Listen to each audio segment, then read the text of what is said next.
This discussion is on the Vietnam War, though some historians regard involvement being as early as 1955. In reality, U.S. soldiers were starting to go in 1960, and that was just 900. In 1963, 11,000. And then there was that was under John Kennedy, but then after that, when Johnson took over as president, there was a very large increase in troops. So we see here a map of North Vietnam and South Vietnam at that time. In the early 60s, there was a great division between the North and the South being a weak democracy, and the North being strongly influenced by communism and dictatorship, and under the rule of a dictator named Ho Chi Minh.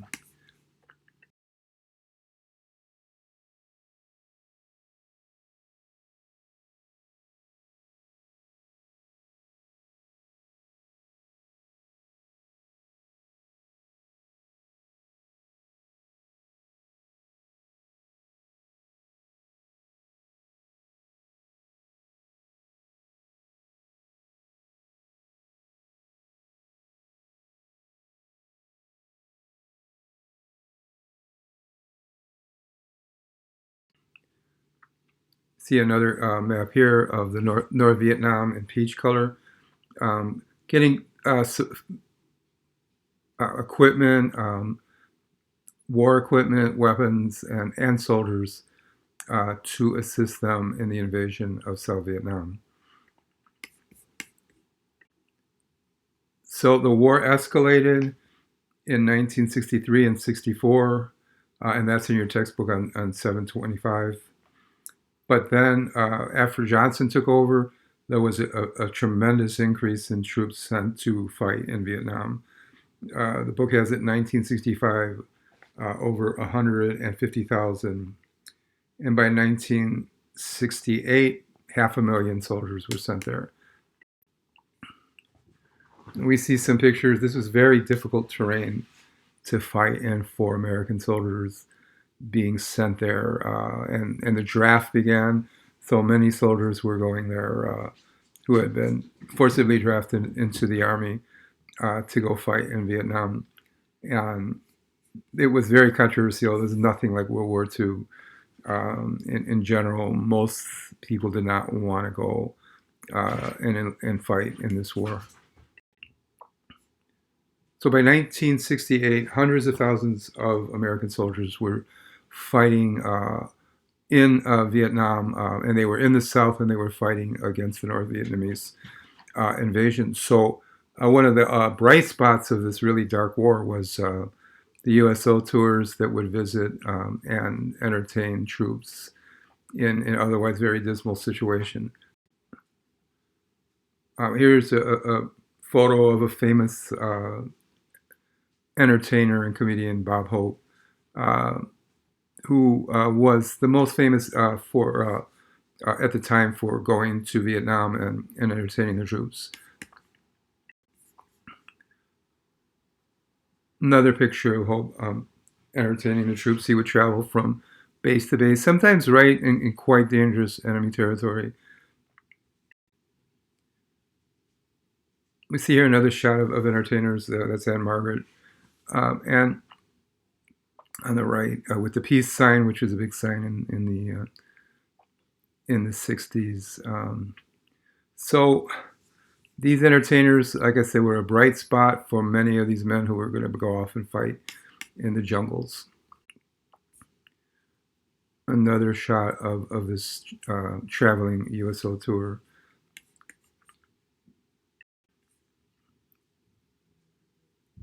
And then one more shot of the tour that went into not only that, into Navy bases to entertain also. Marines and Army also were entertained. So meanwhile, going on in the United States, absolutely nothing like World War II. Um, the home front was not activated at all in this war, and mostly were not paying much attention to the war.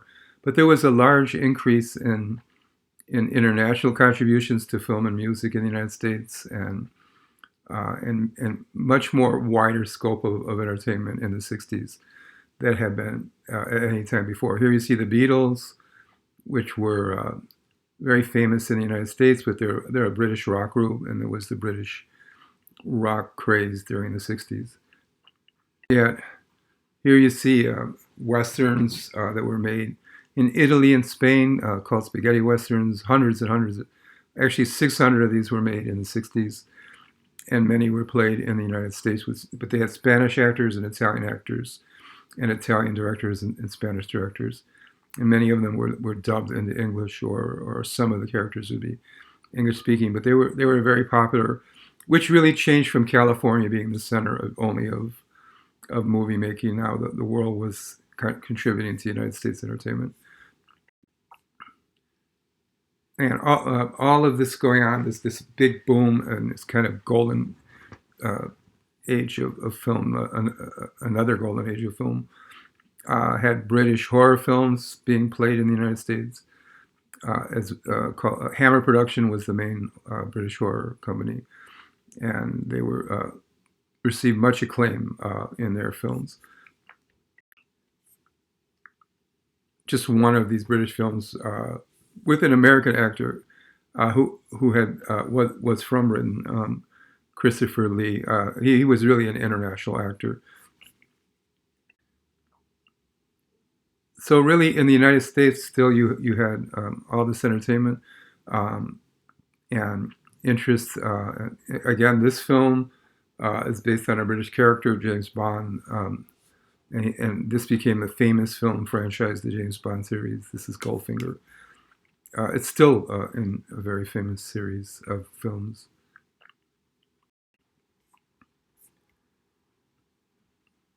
Another James Bond film of the era.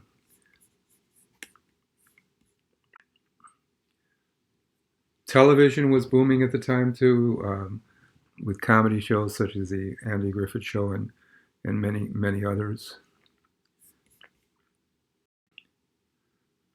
But meanwhile, right in the middle of this really like diverse type of home front, of diverse in thought, you had LBJ, who was President Johnson, ordering more troops to be drafted into the war effort, and much different than the volunteerism in World War II. Um, a great amount of soldiers in the Vietnam War had been drafted and had to go. And so there was great resistance to this. And it became, hundreds of thousands of soldiers were being drafted. So the draft really created another reason for great resistance to the war on the home front in the United States.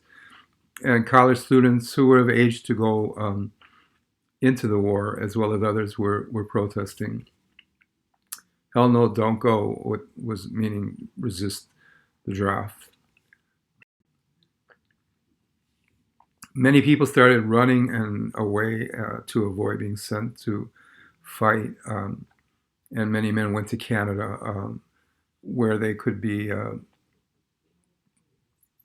kept from being arrested. Canada was allowing them to come up there to avoid going into the war.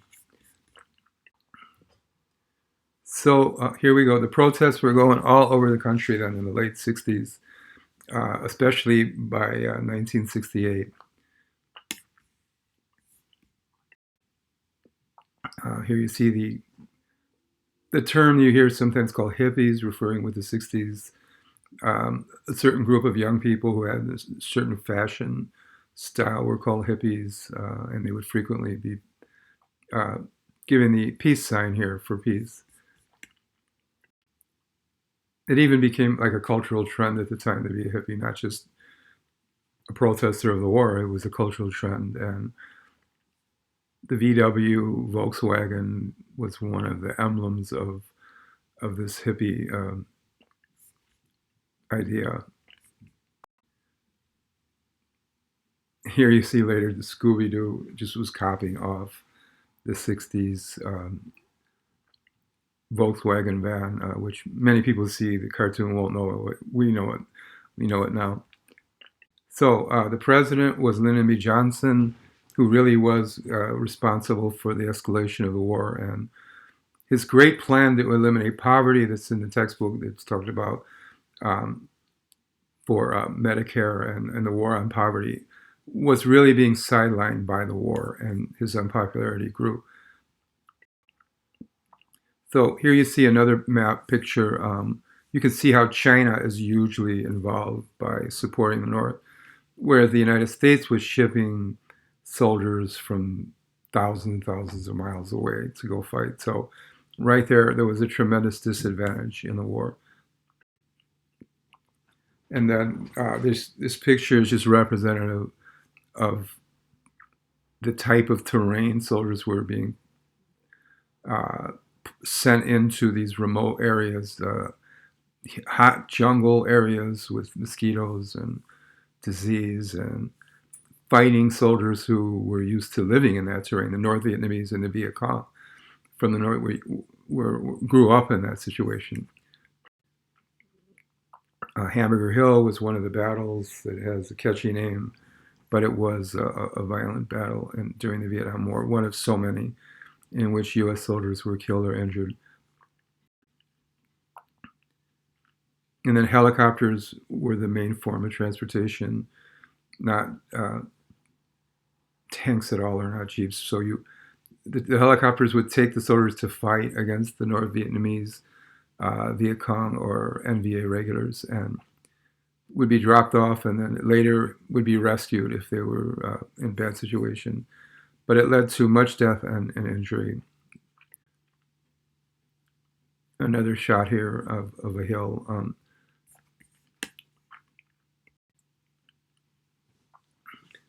A typical scene of these, and then when the soldiers were dropped off, they were many times outnumbered and would be fighting 500 against 20 or 30. So the generals were really making many bad military decisions, and the leaders in Vietnam, the military leaders.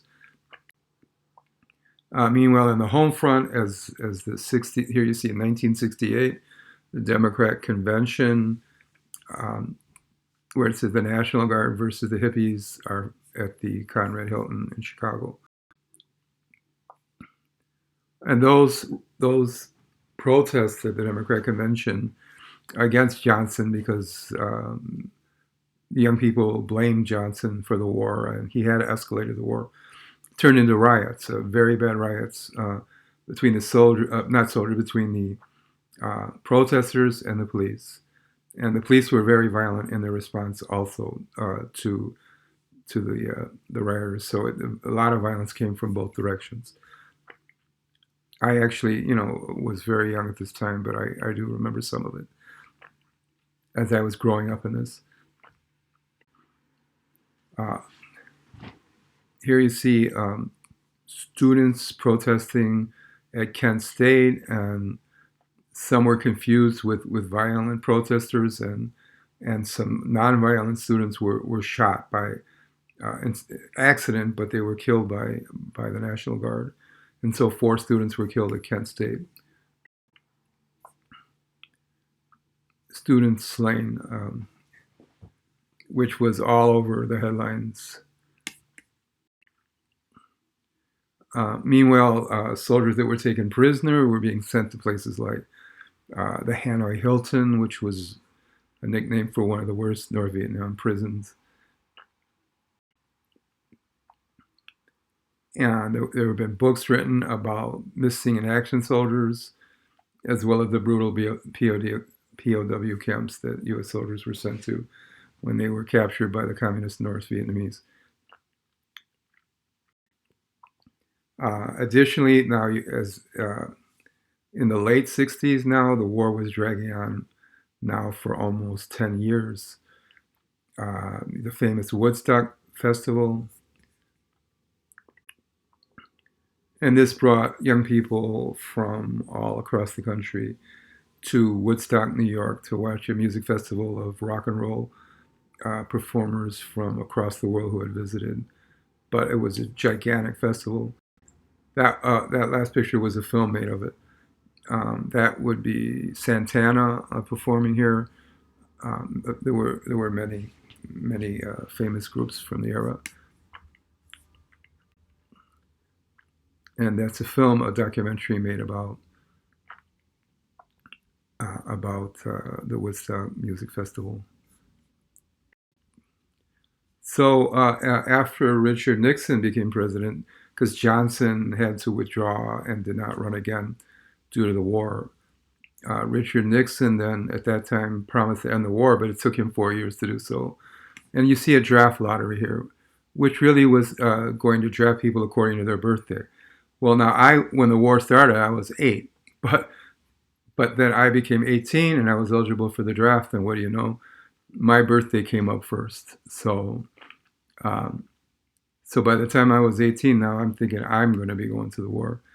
Um, but then just shortly after this, right when I was supposed to report, uh, the war ended. So here you see the ceasefire, all GIs out of Vietnam in 60 days. And so the United States under Nixon in 72 withdrew most of the troops and tried to make a negotiation with the North, but that completely failed. And now you see here the North just conquered South, and the weak Southern uh, democracy of Vietnam failed, and the overwhelming military force with the Chinese weapons came in, and also with Russian Soviet support came in and took over Saigon, which was the main city in the South. And the last American soldiers quickly got out. Here you see a newspaper, Cong tanks roll into Saigon, which is the Viet Cong, which is the North. You had, at the last minute, families who had supported the Americans and orphans were being rescued and taken out of the country as the North Vietnamese very violently came in to Saigon. And this was called Operation Baby Lift. And one of the planes was shot down. Actually, 80 orphans were killed, but 3,000, that was a very big tragic thing, but 3,000 did escape through Operation Baby Lift. Finally, there was ultimately a surrender, a complete surrender. The United States withdrew, and South Vietnam surrendered, and the communist dictatorship took over. And Vietnam was then united as under a communist dictatorship. You see here the memorial for the approximate 60,000 U.S. soldiers that died in this war. Rescue helicopters, this is all in the last evacuation. And an attempt to get refugees out, because many of the South Vietnamese were being executed if they were even suspected of being Christian or religious or supporting the United States, then they would be executed. So there was a massive attempt to escape, but the war ended, and it ended in a loss for the United States and for South Vietnam in 1975. So basically from 1960 to 1975.